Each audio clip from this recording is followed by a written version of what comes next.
Sorry, am I crazy enough for you? You are crazy Okay. enough. That's why I'm still Like, friends with you, bro. okay. What about me, Rakesh? You. Now that we are more exposed to what's happening in the world, how do we live as individuals?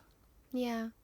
So, I think what I've been thinking about more in recent years is about community and about the community around you. Because as you say, even if you read about what's happening, I don't know, in Mozambique, for example, like how much do you know about the culture there or the system there to really do anything about it over there? And plus, that you're like literally geographically super far away. So, I think the first step is to think about how you can contribute in small ways to what's around you first, because you understand the people around you. You have more resources, you have more connections, and a lot of things. I mean, I think a lot of problems start because communities are like very broken nowadays, right? I mean, when I was younger, I remember living in Kota Damansara, and even then, like, it was just maybe 10, 15 years ago, but the neighbors were closer, they were tighter. It's like, if like if a parent needs to go out, they can say like, hey, do you mind my kid just coming to your place for a few hours because I'm busy? But now, like, that doesn't Can never happen say that, anymore. You yeah. don't hang out with your neighbors. Like, it never happens. Mm. And when I just think about one thing, so I had this thought, right? So I live in a condo, and the other day I bumped into this like couple and a really cute kid in the elevator. Like, she's so cute. Like, honestly. You can do that. We can never do Huh? that. We can never Yeah, do that's that. true. That's Yeah. I mean, maybe it depends how you do it, lah. Yeah, I it's don't how don't it- don't like come off can as a be so creep. But she was like honestly really She's cute, really right? cute, Yeah, huh? she's cute. Okay. And then like later, like after saying goodbye to them, I went to my apartment and I'm like, I'll never like see these people again. I mean, unless I randomly bump into them in the elevator, but it's not like a culture now Yeah. where you're like, hey, like you meet someone in the lift and you're like, by the way, which unit do you live in? I live in this unit. Oh, cool. Like, we should hang out sometime. It's just like people would think you're kind of weird if you do that No, in a or condo. or It's like, creep. Yeah, why do you want to hang out? Yeah, it's more Yeah. like a security concern right now. Like, why do you want to know where I live? Do you want to rob me or something like that? Yeah. So it's just like, I think we can start with the communities around us, and we should. So, I mean, during COVID, during MCO, I think what was kind of heartwarming to see was that there was this caremongering Facebook groups. I don't know whether you guys saw it. But they were like, oh, like, where do you live? If you live around this area, these are the people in need, and help deliver food to the people in this area, right? Yeah. And so I think maybe the first thing is to start thinking about how we can help the communities around us. And when more people think that way, more things can happen within the communities where change is in a way accessible. And then it kind of works outwards like that.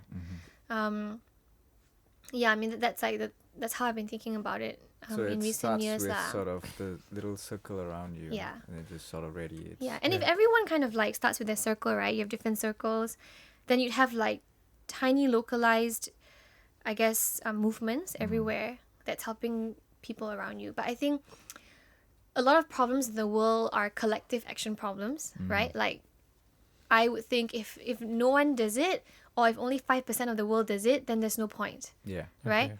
Which is like recycling. Like, if I just recycle, like, but 95% of the world doesn't recycle, Yeah. It then just feels hopeless. yeah. But what if like every school decided we don't worry about people like 5 countries away. Let's just think about our school. Yeah. Yeah. Then you'll have happening at the same time, right? Yeah, but they're also, I guess, yeah, in a way, I don't know how feasible it is, because as you said, right, like as a singular human, we can only take so much. So maybe like you're really passionate about music and you dedicate your life to music, right? How much more room do you have in your mental space, as well as your own personal issues or whatever, to start thinking about the climate, for example? Yeah. Because there's so many issues to solve. Can There's a one lot. person care Yeah. about 50 things? I don't think so. I don't think we have the capacity to do that as a human. Yeah, actually, I kind of struggle with being alone for too long with my thoughts. So off the grid wouldn't work for me, Like It would be deafening, right? Yeah, I think that's something I'm trying to deal with as well. Like when I'm kind of like alone for many hours, I'm just like, and not doing something, I'll start like thinking. Oh, so you're the kind of person who needs someone to be there. In a I'm way. trying to be less of that kind of person I'm because almost that. you're I like cannot- that too. I'll Yeah. get depressed if I don't see people. Yeah, I'm definitely more extroverted lah. Yeah. But I also think that it's important to have your own time because then you develop your own thoughts versus like It's a bit novel than being, like recycling people sort of. yeah, you want to come up with like original thoughts, right? So Ninalji is the Thank guy. you. Ninalji is the kind of guy who likes to be by himself. But for Yeah. me, I'm a social butterfly. I Yeah. get energy from people, Yeah, and man. the more interesting the people is, the more I get so high. Like it's like, for me, Yeah. how do I get high? Is when I meet interesting people. The more weird, the more interesting you are. The Like, more like crazy thoughts they have. yeah. Like, tell me more. Tell me more. So yeah, okay. Yeah. When you talk about community, right? Yeah. Sorry, am I crazy enough for you? You are crazy Okay. now. That's why I'm still Like, friends with oh, you. okay. Bro. What about me, Rakesh? You no, you are crazy, dude. See, the thing is that the thing about you. You just insulted her. No, I'm sorry. It's I'm so okay. sorry. I'm very boring. I know. My sister tells me that every day. Kira always say okay. So Sophia's sister's name is Kira, but Kira always say that you're boring. I don't think so. You're boring because there was one time when Kira, if you're watching this, that's so painful. It's not nice. I don't think she meant it. Like boring is good. It's the Yeah. new interesting. I mean, I'm fine. Like, honestly, yeah. there was Yeah. one time where Yeah. you were like, it's like it's an event where you I Mm. think you guys just launched your company Yeah. and she gave a speech. I almost cried.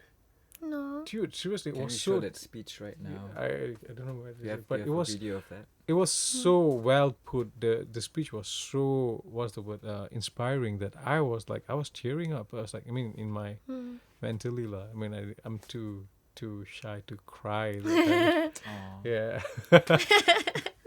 You were tearing up on the Yeah. inside. Then I was like, it was really well human. put. Like you were talking about BB, which is your helper, and Yeah. how you felt like there is a problem in Malaysia that you want to focus on. So that is what I like about you, that you don't get agitated by all the problems around the world. You choose one problem and you dedicate your whole life to solve it.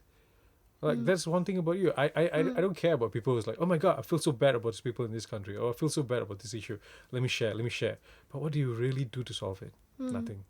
I don't really care about it. I feel like it's better for you to not to worry about all the problems around the world.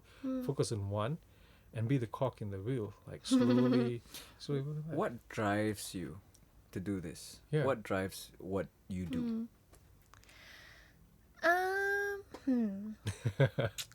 I think right at the heart of it, I just feel like, it's very basic. Like treat people the way you want to be treated. I mean, it's a cliche, but I think it's really true.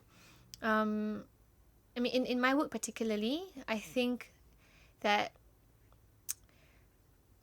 I believe in equality, right? And I think in this world and especially now with COVID, I think you can see it, right? Like there are so many lives that are kind of invisible.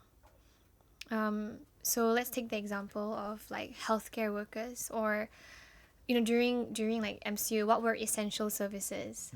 Things like healthcare workers, grocery staff, Yeah. the farmers who like pick our vegetables. So many people actually contribute to the world in their own way, and they add value, but they're very invisible. And I think that we don't afford people dignity enough. And so for me, it's not very complex, to be honest. Like, why do I do what I do? I listen to this human being, like this Filipino worker, and I just think that it's just not fair. Like, she's just not living, we're not treating her in a decent way, like how we should treat our fellow humans, right? And like I think that whether you're like a billionaire or whether you're like a janitor, you should be afforded the same kind of human decency. And I think the problem with capitalism, or at least the way like we run our world right now, is we assign value to people based on their labor and what we deem as like meaningful labor and non-meaningful labor, and it kind of trickles into how we practically treat humans as well. Yeah. And I think it's really problematic. Like, I mean, when my work, for example, with domestic workers, right? They're like 40-year-old women, and in their culture, they're considered like, I mean, in their families, they're like the breadwinners, they are mothers. But here, I mean, sometimes the way we treat our helpers or the workers in the home, like we treat them as if they're invisible, you know, and like when you understand who they are and when they're humanized, you realize that they're just like us. Like they have the same kind of like typical day-to-day desires and needs. And yeah, it's just on a human level, it's just not, we should be treating people equally, I think. And to treat people equally, right? Yeah. You should care enough, right? As an Yeah. individual, you should care enough to want to know who is this person, where she's from, what she deserves or don't. Yeah. You know, she shouldn't be treated differently, and she's as Yeah. privileged as I am. So, but Yeah. to want to know all this, I Yeah. think the first step of it is you gotta feel that You gotta innate feel like thing of this care. empathy and care and Yeah. affection. What do you think? That's an interesting thought. So, my boyfriend, his name is Josh. He might be watching this. Hey. So we talk about empathy a lot, and I think that sometimes people are driven by emotions. I'm a very emotional person. I don't know whether I've talked to you about this, but Not really. I'm very emotional. Like I cry a lot. What? Yeah, I do. I mean, even until now, like, Yeah. oh, Yeah, okay. so like when I was younger, if like I remember this so vividly as well. Like I was in Bali with my family and we were in a taxi, and then like this little girl, she was like begging for money and she put like her hand on like the window. And it's like that moment was so vivid in my mind, and I when I came back to KL, I kept on thinking about it over and over again. I was very young, but because I felt a lot, like I felt sad for her, you know, like why is she begging, you know, why doesn't she already have food to eat? So I'm driven a lot by my emotions, and I used to think that emotions were the most important driver of things, because if you don't feel, then you don't care. But I don't think it's necessarily that anymore, because sometimes your emotions also like they're not real as well, right? Like, so in my work, for example, if I'm very emotional, I can't be productive. Like if every time I speak to a worker who comes from a background which I deem is like very sad, I think about it for like hours after work. I just can't function like that anymore. So sometimes I'm like more disciplined now. I'm like, nope. You heard this story, it was sad, but you're gonna go home and you're not gonna think about it.